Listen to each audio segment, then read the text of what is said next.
Special team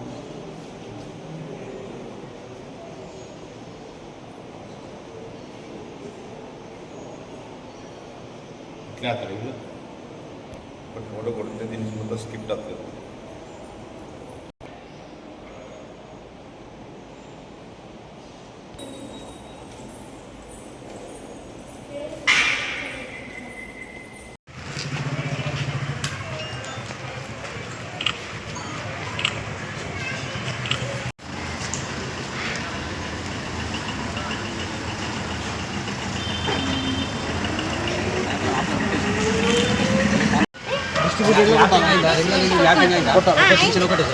ఇప్పుడు already mapping అయింది కాబట్టి ఈ మ్యాపింగ్ డేటాను ఉపయోగించి మీరు మళ్ళీ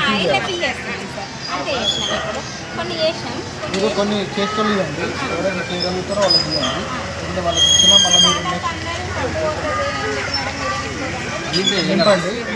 ఇచ్చినా మీరు సాయంత్రం రేపు వచ్చి మనం ఇంటికి తీసుకున్నప్పుడు జగిత్యాల జిల్లా జగిత్యాల కాన్స్టిట్యున్సీలో మనము సర్ ప్రక్రియను చేపడుతున్నాము. మా జగిత్యాల కాన్స్టిట్యున్సీకి సంబంధించి 254 పోలింగ్ స్టేషన్లలో 254 మంది బిఎల్ఓలను అపాయింట్ చేయడం జరిగింది. ప్రతి 10 బిఎల్ఓలకు ఒక సూపర్వైజర్ను కూడా ఇవ్వడం జరిగింది. మొత్తం 2,39,000 ఓట్లు ఉన్నాయి.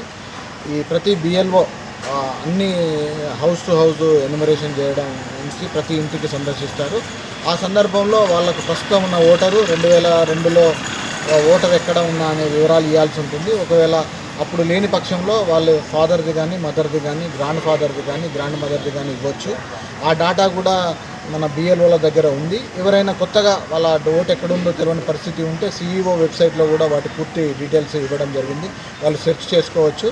ఎవరైనా హౌస్ లాక్కున్న సందర్భంలో మినిమం 3 times బిఎల్ఓ వాటిని విజిట్ చేస్తారు. విజిట్ చేసి వచ్చిన డేటాను మనము ఈ 1 monthలో వచ్చిన డేటాను మనము 31 జూలై రోజు పబ్లిష్ చేయడం జరుగుతుంది. ఆ తర్వాత మనము ఆబ్జెక్షన్స్ తీసుకొని 1 అక్టోబర్ రోజు పూర్తి స్థాయిలో మనం దీన్ని పబ్లిష్ చేయడం జరుగుతుంది. దీనికి సంబంధించి మనము జిల్లా కలెక్టర్ గారు ఆధ్వర్యంలో మా కాన్స్టిట్యున్సీలో మేము పొలిటికల్ పార్టీస్ మీటింగ్స్ పెట్టాము. ప్రతి వారం కూడా పెడుతున్నాము. వాళ్ళందరూ కూడా బూత్ లెవెల్ ఏజెంట్లను కూడా అపాయింట్ చేయడం జరిగింది. ఈ బూత్ లెవెల్ ఆఫీసర్స్తో పాటు బూత్ లెవెల్ ఏజెంట్ కూడా వాళ్ళు ఉంటారు. వీళ్ళే కాకుండా మున్సిపల్లో మనము కమిషనర్ గారి ఆధ్వర్యంలో కౌన్సిలర్లకు కూడా మనము అవగాహన కల్పించడం జరిగింది. వారితో పాటు ఆర్పీలు వార్డ్ ఆఫీసర్స్ కూడా ఈ ప్రక్రియను అంతగా సజావుగా జరగడానికి తోడ్పడతారు.